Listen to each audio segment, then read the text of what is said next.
Unit testing क्या है? Unit का मतलब यह होता है कि एक ऐसा पार्ट आपके सॉफ्टवेयर का या प्रोग्राम का जो एक यूनिट की तरह काम करता है, जिसका काम एक यूनिट की तरह है, तो उसकी टेस्टिंग को हम यूनिट टेस्टिंग कहते हैं। चाहे आप किसी एक वेब कंटेंट का टेस्टिंग कर रहे हो, या फिर एक कंपोनेंट का टेस्टिंग कर रहे हो, फंक्शन का कर रहे हो, या फिर एक क्लास का कर रहे हो, इन सभी की टेस्टिंग एक यूनिट के हिसाब से होती है।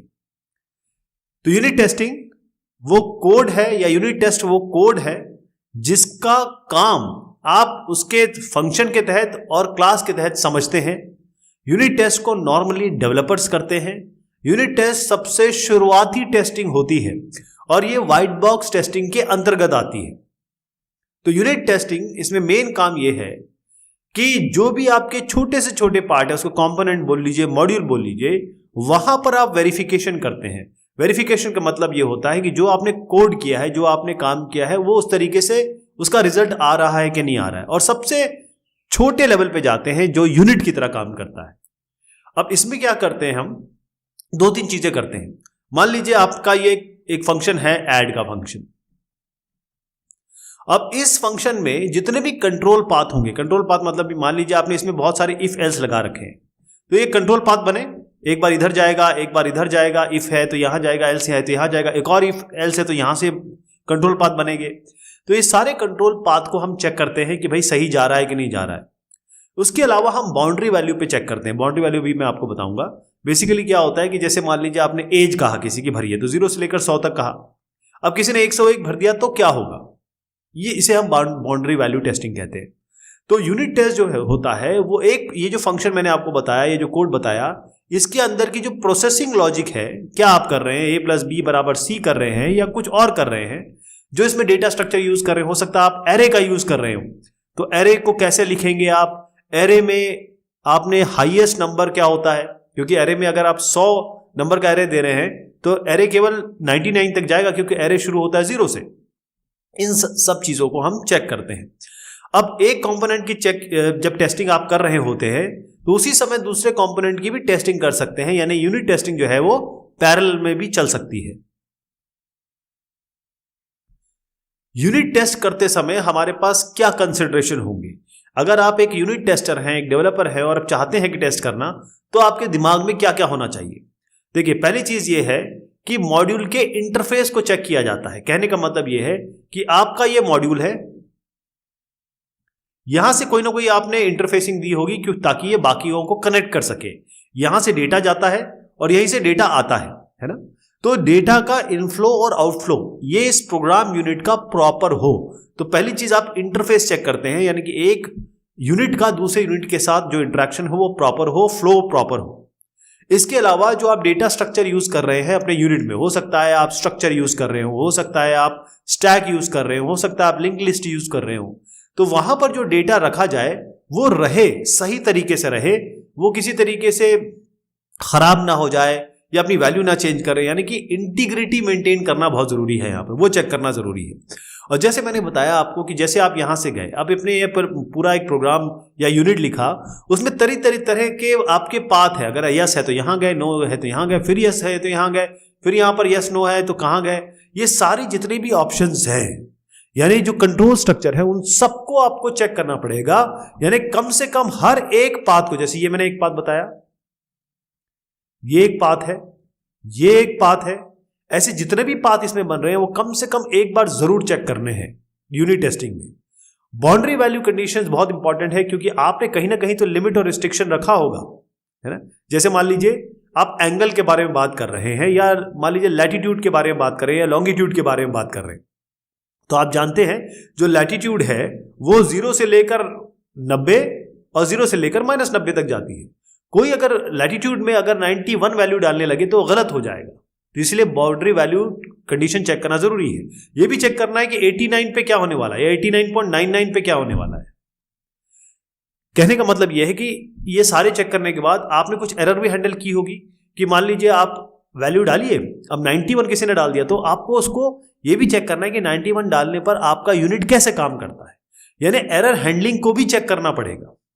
डेटा फ्लो मैंने जैसे बताया, क्योंकि इंटरफेस है उसके अक्रॉस आपको चेक करना पड़ेगा। एक बात ध्यान रखिएगा, अगर डेटा आपका बाहर ठीक से जा नहीं रहा है और अंदर ठीक से आ नहीं रहा है, तो इसका मतलब यह है कि बाकी सारी व्यवस्थाएं मूट है। मूट मतलब होता है कॉन्ट्रोवर्शियल। जितने भी आपने टेस्ट किए हैं वो सब बेकार हैं, क्योंकि सारा काम जो है वो आपने यहाँ पर जो प्रोसेसिंग की है या जो लिखा है वो डेटा के इनफ्लो और आउटफ्लो के लिए ही लिखा हुआ है, और वही सही नहीं है। तो इसका मतलब बाकी सारी व्यवस्थाएं जो है वो बेकार है, या फिर उस पर आप विश्वास नहीं कर सकते।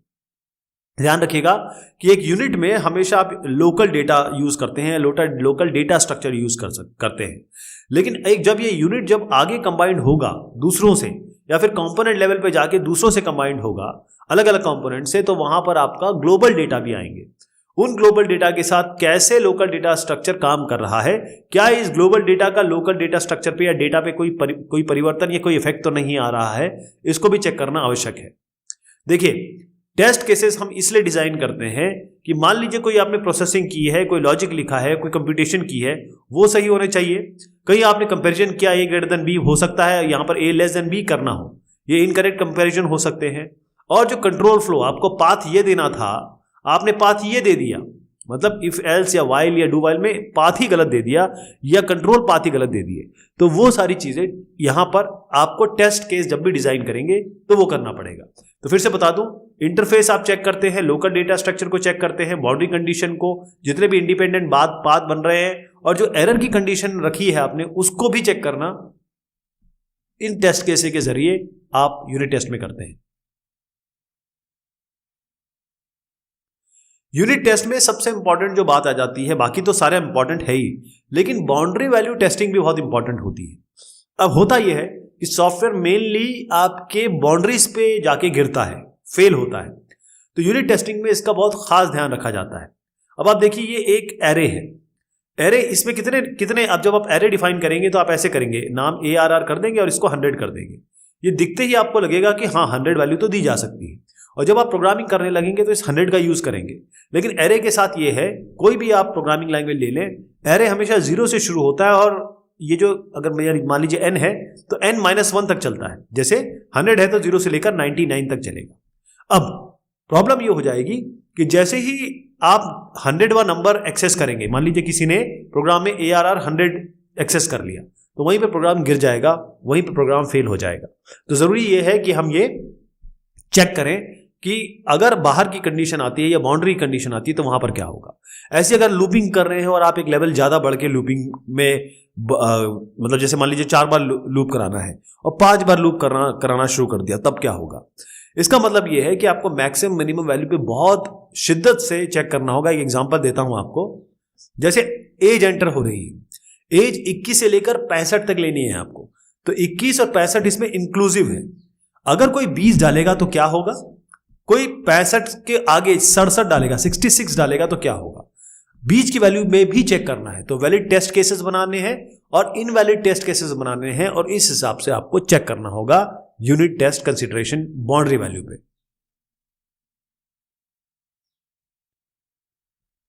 यूनिट टेस्ट में कुछ और सोच होती है, कुछ और चीजें आपको जाननी जरूरी है कि एक अच्छा डिजाइन, ये इसको पता होता है, एक अच्छे डिजाइनर को पता होता है कि भाई एरर कहां कहां आने वाली है, और उसके लिए वो एरर पाथ ढूंढता है कि मान लीजिए आपने एंटर किया, जैसे एज केवल 21 से 65 तक एंटर करानी है, तो अगर आपने एज जो है वो एंटर कराई, if it is equal to या फिर लेस देन, या इस तरीके से लिख सकते हैं कि if age is greater than 21 या 21 और या and age is less than 65, ठीक है।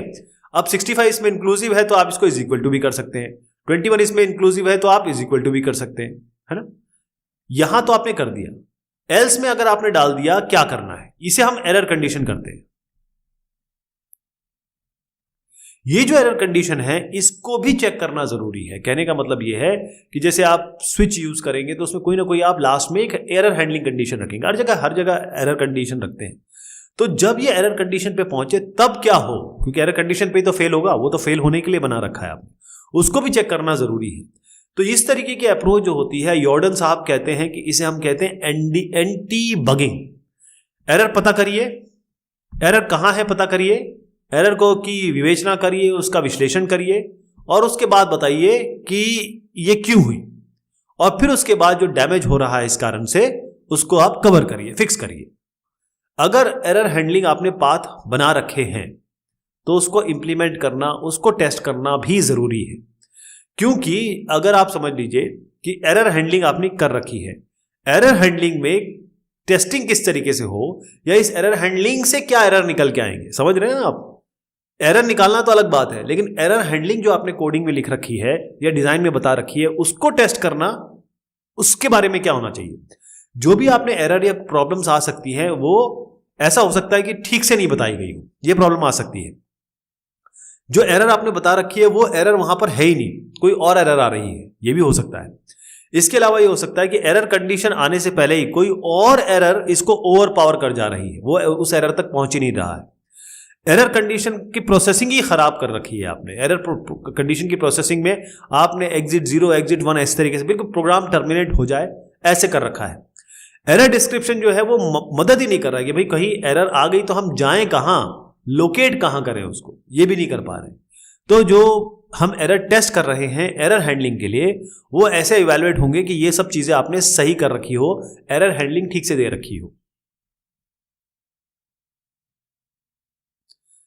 यूनिट टेस्ट के जो प्रोसीजर्स हैं, यूनिट टेस्टिंग हम जब करते हैं तो ये माना जाता है कि जब हम कोडिंग कर रहे हैं, जब कंस्ट्रक्शन कर रहे हैं, और जो यूनिट टेस्ट है, ये दोनों के एक दूसरे के सहायक हैं, एडजंक्ट हैं, एक दूसरे के सहायक हैं। तो यूनिट टेस्ट आप कर सकते हैं यदि कोड, मतलब क्योंकि छोटा ही कोड लिखना होता है, छोटे कोड पे ही यूनिट टेस्टिंग होती है, एक यूनिट पे टेस्टिंग होती है। तो कोड जनरेशन के पहले आप टेस्ट केस बना सकते हैं, या कोड जनरेट होने के बाद टेस्ट केस बना के इसको टेस्ट कर सकते हैं। ये दोनों ही तरीके हैं, ठीक है जी। हर एक टेस्ट केस जो होगा उसके साथ रिजल्ट होते हैं। जब हम टेस्ट केस लिखते हैं ना, तो टेस्ट केस का एक पूरा टेम्पलेट होता है कि भाई हम क्या चेक करना चाह रहे हैं, क्या प्री कंडीशन है, क्या पोस्ट कंडीशन है, ब्रीफ लिखेंगे, उसके बाद एक्सेप्शन हैंडलिंग करेंगे। तो ये सारी चीजें लिखनी पड़ती हैं एक टेस्ट केस में। अब जब ये टेस्ट केस आपने लिख दिया, आप ध्यान रखिए इसमें आपको ये पता होना चाहिए कि एक्सपेक्टेड रिजल्ट क्या है, और यहां पर ये भी लिखेंगे कि रिजल्ट क्या आ रहा है। तो क्या रिजल्ट आना चाहिए आपको पता होना चाहिए कि भाई अगर हमने 2+3 डाला है तो 5 आना चाहिए, है ना। इसका मतलब ये है कि क्योंकि कंपोनेंट कोई एक स्टैंड अलोन प्रोग्राम तो है नहीं, कंपोनेंट आप जब टेस्ट करना चले तो आप कंपोनेंट को अलग से कैसे चेक करेंगे। वो तो एक छोटा सा मॉड्यूल है, वो अपना काम कर रहा है, लेकिन वो लोगों के साथ या लोग तो नहीं कहूंगा यहाँ पे, अलग अलग कोड्स के साथ काम करेगा, अलग अलग मॉड्यूल के साथ काम करेगा। यानी कि एक मॉड्यूल अपने में कोई काम नहीं करता है, मॉड्यूल जुड़ के काम करते हैं, और इन मॉड्यूल्स को जोड़ के फिर एक फाइनल सॉफ्टवेयर बनता है। तो इसके लिए हमको ड्राइवर और स्टब बनाने पड़ेंगे। हर एक यूनिट टेस्ट के लिए आपको ड्राइवर और स्टब बनाने पड़ेंगे। ड्राइवर जो होता है वो मेन प्रोग्राम होता है जो इस फंक्शन, इस आपके यूनिट को कॉल करेगा। जैसे ये ड्राइवर है, ये आपका यूनिट है, इसको कॉल करने वाला होगा ड्राइवर, ये ड्राइवर है। अब ये जो आपने यूनिट बनाया है, हो सकता है ये और को भी कॉल करते हो या किसी और पे डिपेंडेंट हो, तो वो होते हैं स्टब। आपको समझ में आ गया ड्राइवर क्या है, स्टब क्या है। तो ड्राइवर आपका मेन प्रोग्राम होता है, यहां से समझिए, ये ड्राइवर मेन प्रोग्राम होता है जो डेटा एक्सेप्ट करेगा, जो आपने टेस्ट केसेस में लिखा है, वो इस कंपोनेंट को भेजेगा जिसको हम टेस्ट कर रहे हैं, इसको टेस्ट कर रहे हैं हम, और आपको रिजल्ट लाके देगा, रिजल्ट प्रिंट करेगा। अब स्टब क्या होता है, स्टब वो डमी सब प्रोग्राम होते हैं, ये जो आप देख रहे हैं, जो इस मॉड्यूल में जिनको कॉल किया गया हो सकता है 2 स्टब को कॉल किया गया, 2 ऐसे फंक्शंस है जिसको इसने कॉल किया हो, तो वो कैसे आप लिखेंगे, वो तो बने नहीं अभी तक, तो वो एक स्टब बना देंगे, इसको एक स्टब बना देंगे। ये मॉड्यूल जिसको इन्वोक कर रहा है वो हम स्टब कहेंगे, और इस मॉड्यूल को जो इन्वोक कर रहा है या जो कॉल कर रहा है उसको हम ड्राइवर कहेंगे। तो ड्राइवर और स्टब बनाना ये अपने आप में ओवरहेड का काम है। ओवरहेड मतलब ये एक्स्ट्रा काम है, ये आपको कोई कहा नहीं गया है, क्योंकि जब ये आप बनाएंगे केवल टेस्ट करने के लिए बना रहे हैं। अब इसको बना तो दिया, लेकिन ये फाइनल सॉफ्टवेयर में थोड़ी ना जाएंगे, इनको तो आपको हटाना पड़ेगा। बहुत सारे ऐसे कंपोनेंट हैं वो बगैर आप स्टब बनाए हुए या ड्राइवर बनाए हुए आप चेक कर ही नहीं सकते। बहुत सारे ऐसे कंपोनेंट हैं जिसको हम प्रॉपरली चेक नहीं कर सकते। तो कई बार क्या होता है कि इस तरीके की टेस्टिंग को हम इंटीग्रेशन टेस्ट तक रोक देते हैं। मतलब जब हम यूनिट टेस्ट के बाद इंटीग्रेशन टेस्टिंग ही आती है। अब यूनिट टेस्ट में यूनिट को मिला दिया जाएगा और फिर इंटीग्रेशन टेस्टिंग की जाएगी। तो इंटीग्रेशन टेस्टिंग तक थोड़ा रोक दिया जाता है, और जब हम इंटीग्रेशन टेस्टिंग करेंगे, हो सकता है आपको ड्राइवर स्टब की जरूरत पड़े, हो सकता है ना भी पड़े।